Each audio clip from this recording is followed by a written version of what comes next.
봉주 최정화의 랑데부입니다. 사람들은 제가 지금도 매일 프랑스어와 영어 공부를 한다고 하면 정말 깜짝 놀라더라고요. 국제회의 통역사가 그것도 장장 30년 넘게 일한 베테랑 통역사가 게다가 남편은 또 프랑스 사람인데 그 같이 산 세월이 얼마인데 아직도 프랑스어 공부를 하냐고 말이죠. 그러면 저는 웃어요. 모국어인 한국어 공부도 매일 하는데요 라고 답합니다. 괜히 하는 말이 아니에요. 사실입니다. 저 오늘 아침에도 공부하고 왔어요. 매일 새벽부터 몇 시간씩 국내외 TV 뉴스를 보고 듣고 또 우리나라 주요 국가들의 일간지까지 읽지 않고는 지금의 제 스펙을 유지하기가 솔직히 좀 힘들거든요. 또 외국어 실력은 모국어 실력에서 오잖아요. 그래서 저는 주말에는 토종 국내파 한국인이지만 그래도 우리말 책을 많이 읽으려고 노력하고 있습니다. 이미 쌓아둔 스펙을 유지하는 데에도 이렇게 많은 노력을 해야 하니까 사실 우리는 어떻게 보면 스펙 과잉의 시대를 살고 있는 것이나 마찬가지죠. 그런데 이렇게 힘든 무한 경쟁의 시대를 살아가려면 반드시 필요한 스펙 한 가지가 무엇인지 아세요? 바로 함께하는 협력입니다. 요즘이 어떤 시대인데요. 뚜렷하게 나뉘었던 생산자와 소비자가 그 경계를 허물고 한데 어우러져 있잖아요. 기업이 생산 활동을 함에 있어 협력을 하는 시대가 된 거죠. 여러분이 팔불출이라고 놀릴 수도 있고 아니면 남편 바보라고 놀릴 수도 있겠지만 협력에 관해 이야기할 때 절대 빼놓을 수 없는 사람은 남편 디디에입니다.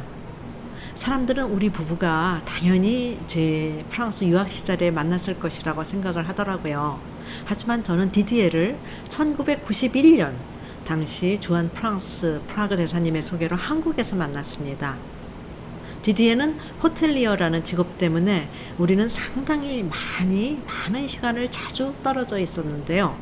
떨어져 있는 시간에도 함께 했던 시간에도 어떻게 보면 우리는 서로에게 최고의 협력자였습니다.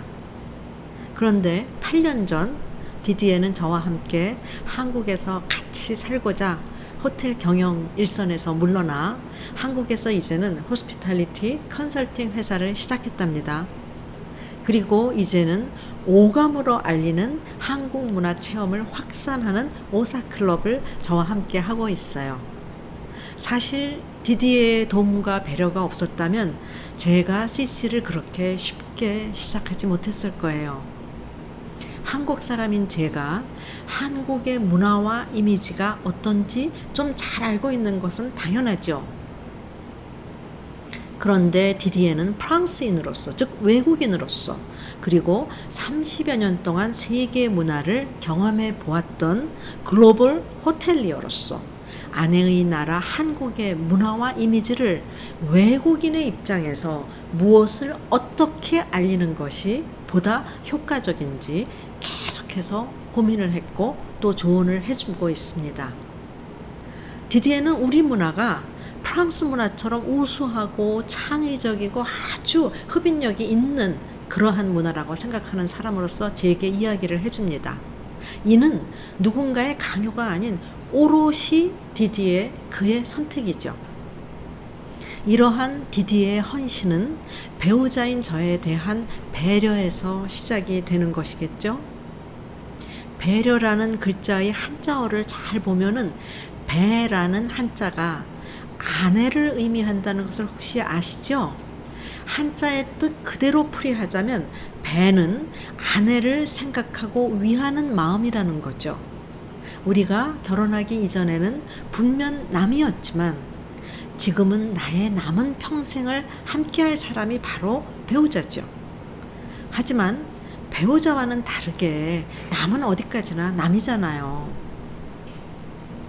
그런데 남이라는 이 사람이 만약에 내 남편이라면 혹은 내 아내라면 내가 어떻게 할 것인지 생각해 본다면 상대방에 대한 내 태도는 조금 달라지지 않을까요? 통역, 상대방에 감동을 주는 선한 기운인데요. 통역으로 전 세계와 소통하고 화합하는 분이 계시죠. 바로 반기문 전 유엔 사무총장이신데요. 이분은 제 평생의 화두인 소통 능력과 기억력을 갖췄을 뿐만 아니라 상대를 배려하며 겸손함을 어느 순간에도 잃지 않는 분이십니다. 반기문 전 사무총장님은 항상 따뜻한 관심에서 시작하는 경청을 통해서 상대방의 이야기를 듣고 존중해주며 또 편하게 해주는 그러한 소통을 하시는 분입니다. 자신이 만났던 사람들의 이름은 물론 그와 어떠한 대화를 나눴는지도 기억하시며 이러한 내용들이 대화 중에 자연스럽게 스며나와서 상대방을 감동시키죠. 작년 오랜만에 한 상갓집에서 배웠을 때에도 반가운 얼굴 하시면서 최 교수님 요즘도 학교와 한국 이미지 알리기를 병행하려니까 많이 바쁘시죠? 하면서 반 전 총장님께서는 먼저 친절히 인사를 건네주시는 그러한 배려는 예나 지금이나 한결같으십니다. 상대방의 말에 귀를 기울이고 관심을 갖는 몸에 배어있는 경청과 늘 상대를 배려하는 자세가 반기문 전 총장님을 세계를 이끄는 지도자로 많은 분들에게 존경을 받게 하는 원천이 되었다고 생각을 합니다. 이러한 배려의 습관이 몸에 배어 체화되었을 때 우리는 비로소 헌신을 할 수 있습니다. 오늘 협력에 대한 이야기를 하면서 남편 디디에를 언급했었죠. 디디에는 21살 인터컨티넨탈 호텔 그룹에 입사를 해서 프랑스를 비롯해서 한국, 캐나다, 싱가포르, 태국 등 정말 여러 나라에서 많은 근무를 했었습니다. 직업의 특성상 세계 각지를 옮겨 다니기는 했지만 지난 2012년 퇴사를 할 때까지는 한 직장에만 헌신을 했었죠. 사실 서구인들은 직장을 옮겨 다니면서 연봉을 올리는 것이 일반적입니다. 참 디디의 이러한 결정은 어떻게 보면 찾아보기 힘든 모습이었던 것 같아요. 디디에가 결혼 전날 제게 한 말이 있습니다. 나는 모든 사람을 행복해 줄 그런 자신은 없다. 하지만 정화 너 하나만은 행복할 수 있도록 앞으로의 내 마음과 시간을 쓰도록 노력하겠다. 그 말을 했고 지금까지 지키고 있습니다. 그리고 아내인 저에게는 물론 아내의 나라인 한국에도 헌신할 것을 다짐하고 있죠.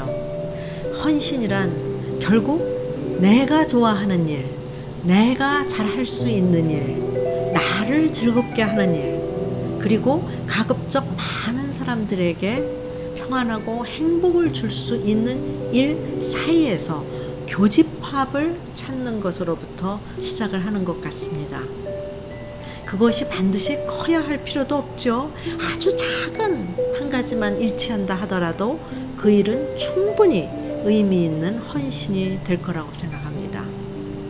남편 디디에가 세상 모든 사람을 대신해 딱 한 사람, 저 정화를 행복하게 하는 일이 아내를 하는 일을 도와주고 있는 것이고, 나아가 아내가 하고자 하는, 아내가 헌신하고자 하는 일을 함께 하게 되는 것처럼 말이죠. 헌신이라는 것이 뭐 그렇게 대단한 일이 아니라는 것을 알게 되었다 해도 여전히 어떤 것에 헌신을 해야 할지 모르는 사람들이 많은 것 같아요. 그럴 때 이렇게 한번 해보세요. 지금 여러분 가까이 누가 있는지 한번 살펴보세요. 사랑하는 사람이 있어도 좋고 없어도 좋습니다. 그냥 지금 여러분 곁에 있는 그 사람이 간절히 원하는 것이 무엇인지 한번 알아보세요. 무턱대고 다가가 무엇을 원하냐고 물어보기보다는 잠시 그분을 바라보는 시간을 한번 가져보세요. 조금 떨어진 곳에서 아무 말도 하지 않고 말이에요. 그러면 어느 순간 그 사람이 원하는 것이 무엇인지 알게 되는 순간이 찾아올 거예요. 그리고 그 사람이 간절히 원하는 그 일이 이루어질 수 있도록 하는데 여러분이 할 수 있는 일이 무엇인지 한번 생각해보고 찾아보세요. 그리고 우리는 그 일을 하면 됩니다. 간절히 바라던 일이 이루어졌을 때 그 사람이 얼마나 행복해 하는지, 그 사람의 웃음소리가 얼마나 커지는지 눈으로 직접 확인을 하고 나면 행복하고 기쁘게 하기 위해서 또 그런 일을 찾게 될 거예요. 더 더 많은 사람들을 살펴보고 더 많은 일들을 하는 사람이 될 것이라고 저는 믿습니다. 그리고 이렇게 해서 하루하루 헌신의 습관은 서서히 우리 몸에 배게 될 거예요. 그러면 여러분들은 깨닫게 되겠죠? 내 곁에 있는 한 사람을 구하는 일이 나아가서 세상, 우주를 구하는 일이라는 것을요. 여러분, 처음에 내 삶을 디자인하는 습관을 시작하면서 저는 성공하는 삶을 살 수 있는 비결을 알려드릴 수는 없다고 분명히 말씀드렸죠. 다만 제가 알고 있는 것은 딱 하나, 성공하는 사람들에게는 그들만의 특별한 습관이 있다는 것도요. 그 습관을 10개의 C로 구분을 해서 살펴봤어요. 문화, 소통, 호기심, 창조성, 집중, 자신감, 도전, 그리고 오늘 제가 여러분들한테 말씀드린 협력, 배려, 헌신까지 말이에요. 이 10가지의 습관 중에서 여러분도 몇 가지는 이미 습관으로 다 가지고 계실 거예요. 여러분이 가지고 있는 습관 중에서 가장 큰 힘을 발휘할 수 있는 습관이 바로 여러분의 가장 큰 강점입니다. 제가 하는 이 말을 꼭 기억해 주셨으면 해요. 처음에는 우리가 습관을 만들지만 그 다음에는 습관이 우리를 만들다. 네, 제가 늘 생각하는 말입니다. 저는 10C 습관을 통해서 여러분들도 삶을 훨씬 더 풍요롭게, 진하게 디자인할 수 있게 되기를 간절히 바랍니다. 그리고 저 최정화가 여러분을 곁에서 항상 응원할게요. 곧 다시 만나요. 아비안또.